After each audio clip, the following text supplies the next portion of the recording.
ప్రస్తుతం రాష్ట్రంలో రావణ కాష్ట జరుగుతూ ఉంది. ప్రజలారా, మాటలతో దాడులు జరుగుతున్నాయి. శరీరం పైన శారీరకమైనటువంటి దాడి జరుగుతూ ఉంది. కర్రలతోనూ, కత్తులతోనూ, రాళ్లతోనూ, మారణాదాయాలతో వైఎస్ఆర్ కాంగ్రెస్ పార్టీకి సంబంధించిన నాయకుల పైన దాడులు చేస్తున్నారు. అంతటితో కూడా ఆగలే, ఇళ్లల్లోకే చొరబడుతున్నారు. ఆటవిక రాజ్యం పరిపాలన వెళ్తాందా అనే చందాన ఇళ్లల్లోకే చొరబడుతున్నారు. వందల మంది తెలుగుదేశం పార్టీకి సంబంధించినటువంటి మనుషులందరూ కూడా ఇళ్లల్లోకి చొరబడి ఇంట్లో ఉండే వైఎస్ఆర్ కాంగ్రెస్ పార్టీ నాయకుల యొక్క భార్య కానీ, తల్లులు కానీ, పిల్లలు కానీ భయభ్రాంతులకు గురి చేస్తున్నారు. అసలుకి ఏం జరుగుతుందో కూడా వాళ్ళకి అర్థం కాని పరిస్థితి జరుగుతూ ఉంది. ఇంట్లో ఉండే సామాన్లన్నీ ధ్వంసం చేస్తున్నారు. ఇంట్లో ఉండే ఆడవారిని భయభ్రాంతులకు గురి చేస్తున్నారు. చివరిగా ఇంటిని దహనం చేస్తున్నారు. బాధ కలిగేది, ఆశ్చర్యం కలిగేది రాష్ట్ర ప్రజలకు, నాతో పాటు అందరికీ బాధ కలిగేది, ఆశ్చర్యం కలిగేది ఏంటంటే ఇదంతా పోలీసుల సమక్షంలో జరుగుతుంది. పోలీసుల సాక్షిగా జరుగుతుంది. ఇది జీర్ణం చేసుకోవడానికి సాధ్యం కావడంలే. నాకైనా, నాలాంటి ప్రజాస్వామ్యవాదులకైనా ఎక్కడైనా ఒక చోట దాడి జరుగుతుంది, ఒక మనిషి పైన హత్యా ప్రయత్నం జరుగుతుంది, ఒక ఇంట్లోకి చొరబడినారంటే ఆ వార్త పోలీసులకు సమాచారం ఫోన్ ద్వారా అందిన వెంటనే ఎంత వేగంగా రావాలో అంత వేగంగా పోలీసులు వచ్చి ఆ దాడిని ఆపే ప్రయత్నం చేసేవారు గతంలో. ఆ మనిషిని ప్రాణాపాయం నుంచి రక్షించేవాళ్ళు గతంలో. అది పోలీస్. కానీ ఇప్పుడు ఈ రాష్ట్రంలో ఉండే పోలీస్ అది కాదు. ప్రజలారా, తెలుగుదేశం పార్టీ నాయకులు, ముఖ్యమంత్రులు, మంత్రులు ఆదేశాల మేరకు తెలుగుదేశం పార్టీ గుండాల యొక్క నేపథ్యంలో అక్కడ దాడి జరుగుతూ ఉంటే పోలీసులు మిన్నుకుండిపోతున్నారు, అచేతనంగా నిలబడిపోతున్నారు. కనీసం వాళ్ళ మీద కేసులు పెట్టకపోయినారు, అది వేరే విషయం. అది మీకు అలవాటైపోయింది 2 ఏళ్ల నుంచి. మా పైన తప్పుడు కేసులు పెట్టడం, దాడి చేసిన వారిపైన కేసులు పెట్టకపోవడం మీకు అలవాటైపోయింది పోలీసులకు. అది కాదు నా బాధ. కనీసం ఆ దాడిని ఆపే ప్రయత్నం చేయడంలే, ఆ హింసను ఆపే ప్రయత్నం చేయడంలే, ఆ రక్తపాతాన్ని నిలువరిస్తామనే ప్రయత్నం పోలీసు అధికారులు చేయలేదంటే చాలా విడ్డూరంగా ఉంది. మనసుకు చాలా నొప్పిగా కూడా ఉంది. మనుషుల ప్రాణాలు మీ సమక్షంలో తీస్తూ ఉంటే, ఇళ్ళలో ఉండే ఆడవాళ్లను భయభ్రాంతులకు గురి చేస్తూ ఉంటే మీరు ఎట్లా చూస్తూ ఊరుకుండగలుగుతున్నారు? మాకు అర్థం కావడంలే, ప్రజలకు అర్థం కావడంలే. మీ ఇళ్ళల్లో కూడా ఎస్ఐ మొదలు పెడితే డీజీపీ వరకు మీ ఇళ్ళల్లో కూడా పోలీస్ అధికారులారా, మీ అమ్మలు ఉన్నారు, మీ శ్రీమతి ఉంది, మీ బిడ్డలు ఉన్నారు. ఎవరైనా దొంగలో, రౌడీలో, గుండాలో మీ ఇళ్ళల్లోకి వచ్చి మీ ఇంటిని ధ్వంసం చేసి మీ ఆడవారిని భయభ్రాంతులకు గురి చేసి సస్తామో బతుకుతామో తెలియని పరిస్థితి కల్పిస్తే మీ మనసుకు బాధ అనిపించదా? భయం అనిపించదా? మరి ఎక్కడ న్యాయం ఇది? మీ ఇంట్లో ఆడవాళ్ళైతే, మీ కుటుంబ సభ్యులైతే ఒకలాగా, మా కుటుంబ సభ్యులైతే, మా ఇంట్లో ఆడవాళ్ళైతే ఒకలాగనా? ఇదేనా మీరు ఉద్యోగం చేసేటప్పుడు ప్రమాణం చేసింది? మేము చట్టానికి ప్రతినిధులమై రక్షణ కల్పిస్తాం, సమాజాన్ని శాంతియుతమైన వాతావరణంలో ఉంచగలుగుతాం, నిష్పక్షపాతంగా, నిజాయితీగా, బంధుత్వాలకు, లేకుంటే స్నేహాలకు, లేకుంటే డబ్బుకు, అధికారానికి లోబడకుండా నిజాయితీగా పనిచేస్తామని మీరు చేసిన ప్రమాణం ఏమైపోయినాయి? అంబటి రాంబాబు ఇంట్లోకి చొరబడి 1000 మంది యువకులు కట్టెలతో, రాళ్లతో ఇల్లంతా ధ్వంసం చేసి ఇంట్లో వాళ్ళ ఆడోళ్ళు ఉంటే వాకిలు వేసుకొని లోపల భయభ్రాంతులకు గురవుతూ ఉంటే మీరు 100 మంది పోలీసు వాళ్ళు ఉండి గమ్మునుండారు. ఒక్కని మీదన్నా మీరు లాఠీ చార్జ్ చేసినారా? ఆ గుంపును చెదరగొట్టే ప్రయత్నం చేసినారా? వారికి వార్నింగ్ అన్నా ఇచ్చినారా? ఒక్క మాటన్నా పరుషంగా వాళ్ళని మాట్లాడినారా? కరెక్ట్గా చెప్పాలంటే సినిమా చూస్తున్నారు, లైవ్లో సినిమా చూస్తున్నారు మీరు. నిజంగా ఈ ఉద్యోగం చేసి మీరు ఇంటికి పోయి మీ భార్యకు మీ పిల్లలకు ఏం సమాధానం చెప్తున్నారో ఆ భగవంతునికే తెలియాల. పోలీస్ అధికారులరా, తప్పనిసరిగా ఆంధ్రప్రదేశ్ సమాజానికి పోలీసులు, చంద్రబాబు నాయుడు ప్రభుత్వము సమాధానం చెప్పాల్సినటువంటి బాధ్యత అయితే ఉంది. చంద్రబాబు నాయుడు ఏమి సమాధానం చెప్పాలనుకుంటున్నాడో, లేకుంటే ఏం సందేశం సమాజానికి ఇవ్వాలనుకుంటున్నాడో, భావితరాల రాజకీయ భవిష్యత్తును ఏ విధంగా రాయాలనుకుంటున్నాడో మరి నిజంగా ఆయనకే అర్థం కాలే. తన కుమారుడైనటువంటి లోకేష్ బాబు రాజకీయంగా పూర్తి బాధ్యతలు తీసుకునే నాటి నుంచి ఈ రాష్ట్రం రావణకాష్టమైంది. ఒక రెడ్ బుక్ అని భయాన్ని కల్పించే విధంగా ఒక రెడ్ బుక్ తీసుకొచ్చినారు. ఎక్కడైనా ప్రభుత్వం ఏర్పడితే ప్రజలకైనా రాజకీయ ప్రత్యర్థులకైనా ఒక నమ్మకం కలిగే విధంగా ఉంటుంది. కొత్త ప్రభుత్వం ఏర్పడితే ఏదో పాత ప్రభుత్వాన్ని మేము వద్దనుకున్నాం, కొత్త ప్రభుత్వాన్ని తెచ్చుకున్నాం, మాకు ఇదిగో ఈ అభివృద్ధి చేస్తారు, ఈ సంక్షేమాన్ని ఇస్తారు, మా జీవితాలకి వెలుగునిస్తారని చెప్పి ఎవరైనా ఆశగా, నమ్మకంగా, సంతోషంగా స్వాగతిస్తారు. కానీ మీరు తీసుకొచ్చిన రెడ్ బుక్ రాష్ట్రంలో భయాన్ని కలిగిస్తుంది. తప్పుడు కేసులతో నెలల తరబడి నాయకులను జైళ్ళకు పంపించి మీ ఇష్టానుసారంగా నియంత్రితపు పోకడలతో మీరు పరిపాలన చేస్తే ఇది ప్రజలు స్వాగతిస్తారా? చంద్రబాబు నాయుడు గారు, ప్రజలకు ఉండాల్సింది ప్రభుత్వం పైన నమ్మకం ఉండాలా, ప్రజలకు ప్రభుత్వం పైన ఉండాల్సింది సదభిప్రాయం ఉండాలా. కానీ మీ రెడ్ బుక్ మీద ఉండేది భయం ఉంది.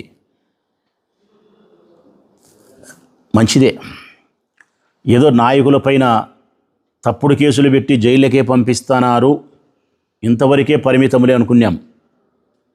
కానీ హద్దు దాటిపోయింది 20 నెలలకు. ఈరోజు రెడ్ బుక్ అంటే వైఎస్ఆర్ కాంగ్రెస్ పార్టీ నాయకులపైన, కార్యకర్తలపైన తప్పుడు కేసులు పెట్టి నెలల తరబడి జైల్లో ఉంచడం రెడ్ బుక్ చేసే పని అని అనుకుంటున్నాం సమాజం అంతా, ఆంధ్రప్రదేశ్ సమాజం. 20 నెలల తర్వాత ఇప్పుడు చూస్తుండేది ఏంటంటే, నాకు అనిపిస్తూ ఉండేది రెడ్ బుక్ కాస్త రూపాంతరం చెంది రెడ్ బుక్ కాస్త బ్లడ్ బుక్ అయింది. ప్రజలారా, రెడ్ బుక్ ఏమో మమ్మల్ని జైళ్ళల్లో పెట్టిన వరకు పరిమితమైంది, అది ఇప్పుడు బ్లడ్ బుక్ ఏమో మా రక్తాన్ని రుచి చూడాలంటుంది. వైఎస్ఆర్ కాంగ్రెస్ పార్టీ నాయకుల యొక్క రక్తాన్ని రుచి చూడాలంటుంది. మరి ఈ రక్తపాతము, మీరు రాసే ఈ రక్త చరిత్ర ఈ ఆంధ్రప్రదేశ్ రాష్ట్రాన్ని ఎటువైపు తీసుకుపోతాదో, ఇది ఎక్కడ ఆగుతుందో కూడా తెలియని పరిస్థితి ఉంది ఈరోజు. భావితరాల రాజకీయ మన వారసులకు ఏం సమాధానం చెప్తారో మరి ఈరోజు చంద్రబాబు నాయుడు గారు. రేపు రాబోయే రాజకీయ భవిష్యత్తులకు మీరు ఏం సమాధానం చెప్తారు? ఎవరైనా ఈ రాష్ట్రంలో రాజకీయాల్లోకి రావాలంటే సాహసిస్తారా? ప్రజలకు సేవ చేసేదానికి నిస్వార్థపూరితమైన ఆలోచనలతో ప్రజలు ముందుకొచ్చే పరిస్థితి ఏ యువకులైనా ముందుకు వస్తారా? వాళ్ళ తల్లిదండ్రులు ముందుకు రాణిస్తారా? ఇటువంటి చర్యలకు మీరు పాల్పడితే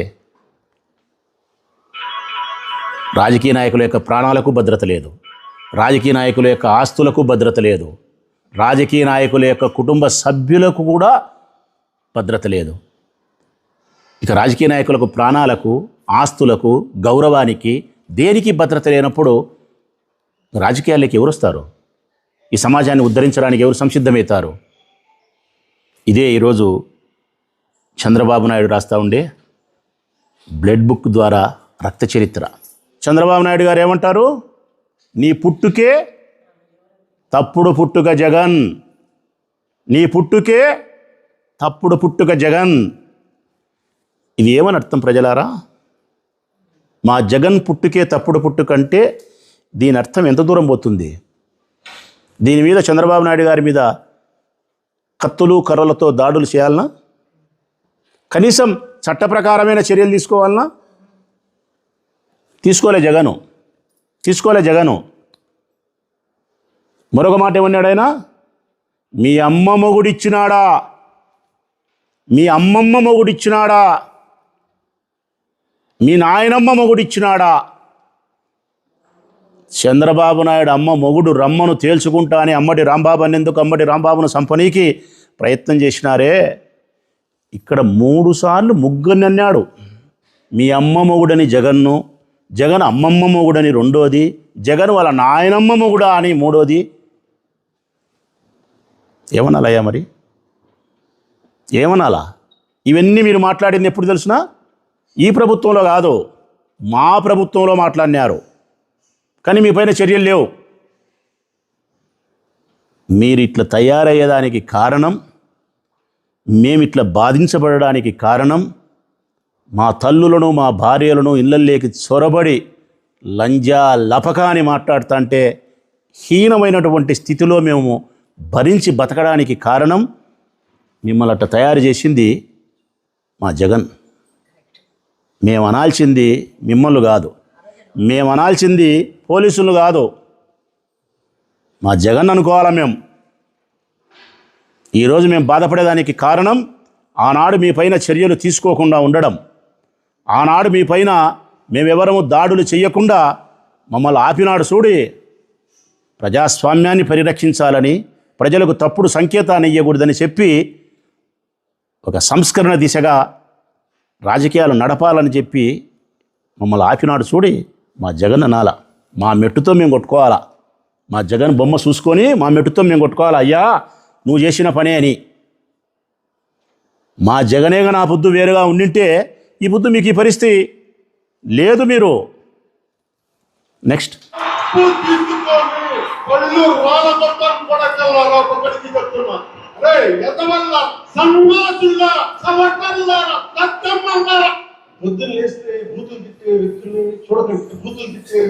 చెప్పు చూపి, అది చెప్పు, అది